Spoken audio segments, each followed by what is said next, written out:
പ്രിയമുള്ള പ്രേക്ഷകരെ നമസ്തേ. നാം ഇവിടെ ചർച്ച ചെയ്യുന്നത് വാരഫലമാകുന്നു. ഈ ആഴ്ച നാം ചർച്ച ചെയ്യുന്നത് 1200 കർക്കിടക മാസം 5-ാം തീയതി തിങ്കളാഴ്ച, അതായത് 2025 ജൂലൈ 21-ാം തീയതി തിങ്കളാഴ്ച മുതൽ ഒരു വാരക്കാലത്തേക്കുള്ള കർക്കിടക മാസം 11-ാം തീയതി വരെയുള്ള ജൂലൈ മാസം 28-ാം തീയതി വരെയുള്ള ഒരു വാരക്കാലത്തെ ഫലമാണ് നാം ചർച്ച ചെയ്യുന്നത്. ഇവിടെ ഈ വാരം ഗ്രഹങ്ങളുടെ സ്ഥാനമാണ് നാം ആദ്യം ചർച്ച ചെയ്യുന്നത്. മേടൻ രാശിയിൽ ഗ്രഹങ്ങളൊന്നുമില്ല. ഇടവൻ രാശിയിൽ ചന്ദ്രനും ശുക്രനും, മിഥുനത്തിൽ വ്യാഴം, കർക്കിടകത്തിൽ സൂര്യൻ, ബുധൻ, ചിങ്ങത്തിൽ ചൊവ്വ, കേതു, 11-ാം ഭാവത്തിൽ രാഹു, 12-ാം ഭാവത്തിൽ ശനി. ഇങ്ങനെയാകുന്നു ഗ്രഹസ്ഥിതി.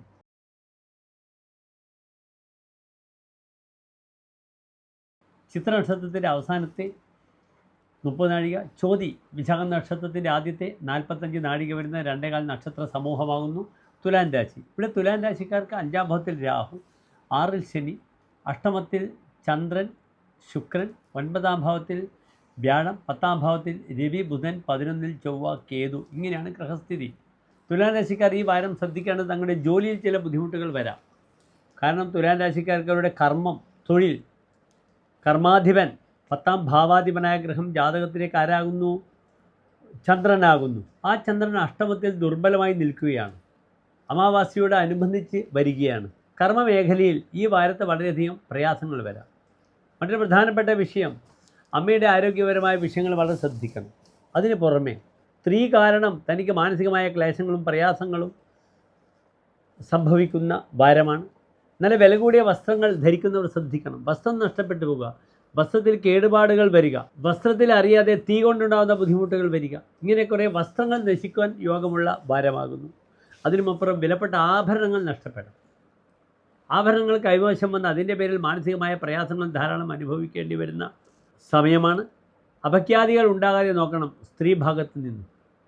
തൻ്റെ കർമ്മമേഖലയിൽ തനിക്ക് ധാരാളം ശത്രുക്കൾ വരിക, അവർ ബുദ്ധിമുട്ടുകൾ ഉണ്ടാക്കുക തുടങ്ങിയ ക്ലേശങ്ങളൊക്കെ ഈ വാരത്ത് വരാം. പാപേ കർമ്മഗതേ കർമ്മവിഹിതിഹി. 10-ാം ഭാവത്തിലൂടെ സൂര്യനാണ്. അധികാരത്തിൻ്റെ പൂർണ്ണതയാണ് 10-ൽ സൂര്യൻ നിൽക്കുമ്പോൾ. പക്ഷേ ഇവിടെ സൂര്യൻ ബാധാധിപനാണ്. അതിനാൽ കർമ്മതടസ്സം, ദുഷ്കീർത്തിഹി, തനിക്ക് കർമ്മമേഖലയിൽ പേരുദോഷം വരിക, ആജ്ഞാക്ഷതിഹി, വളരെയധികം തൻ്റെ ആജ്ഞകൾ ശിരസാ വഹിക്കുന്ന ഭൃത്യന്മാർ അല്ലെങ്കിൽ കീഴ്ജീവനക്കാർ ഏതെങ്കിലും രീതിയിൽ തന്നോട് മുഷ്ചലുകൾ പ്രകടമാക്കുക തുടങ്ങിയ ധാരാളം പ്രയാസങ്ങൾ വരാം. ധർമ്മദൈവ സങ്കേതങ്ങൾ, പ്രത്യേകിച്ച് ലക്ഷ്മി സങ്കേതത്തിൽ വിളക്കുമാല പായസം വഴിപാടെ സമർപ്പിക്കണം. അവിടെ അന്നദാനം ചെയ്യണം. വിളക്കിലേക്ക് എണ്ണ സമർപ്പിക്കണം. വളരെയധികം അനുകൂലമായി തുലാൻ രാശിക്കാർക്ക് സംഭാവ്യമായ കാര്യമാകും ഈ ആഴ്ചയിൽ. അതിനുമപ്പുറം ആരോഗ്യവിഷയം വളരെയധികം ശ്രദ്ധിക്കണം. വൈറൽ ഫീവറിൻ്റെ സമയമാണ്. തൻ്റെ വീട് മെഡിക്കൽ ഷാപ്പാകുമെന്നാണ് പറഞ്ഞിരിക്കുന്നത്. അഷ്ടമത്തിൽ ചന്ദ്രൻ വരുമ്പോഴും ശുക്രൻ വരുമ്പോഴും സഭാവിദ്യതേ ഭൈഷജീതസ്യ ഗേഹേ പജൽ കർഹിത് ക്വാധമുദ്ഗോദകാനി. അപ്പോൾ തന്നെ വീട് മെഡിക്കൽ ഷാപ്പാവുക. മഹാവ്യാധയോ ഭീതയോ വാരിഭൂത, ജലത്തിൽ നിന്നുമുണ്ടാകുന്ന ക്ലേശങ്ങളിലൂടെ അസ്വസ്ഥകൾ വരിക. ഇവിടെ കർമ്മസ്ഥാനത്ത് സൂര്യനാണ്. ജനന്യാഹ യാതനാമാതനോതി, തൻ്റെ മാതാവിന് ധാരാളം കഷ്ടപ്പാടുകൾ വരും. അത് ഞാൻ പ്രത്യേകിച്ച് സൂചിപ്പിച്ചു കഴിഞ്ഞു. ആരോഗ്യ വിഷയത്തിൽ അമ്മയെ വളരെയധികം ശ്രദ്ധിക്കണം. ക്ലമസ് സംഭവേ, വളരെയധികം കഠിനാധ്വാനം വേണ്ടി വരും പല കാര്യങ്ങളിലും.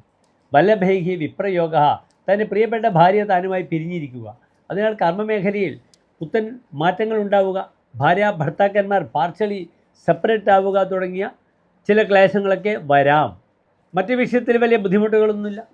ജലത്തിലൂടെ വരുന്ന അപകടങ്ങൾ ശ്രദ്ധിക്കണം. ജലജന്യമായ രോഗങ്ങൾ, ഇതൊക്കെ ശ്രദ്ധിക്കുക. എല്ലാ തുലാരാശിക്കാർക്ക് ശോഭനമായ നല്ലൊരു വാരം ആശംസിക്കുന്നു. നന്ദി, നമസ്കാരം.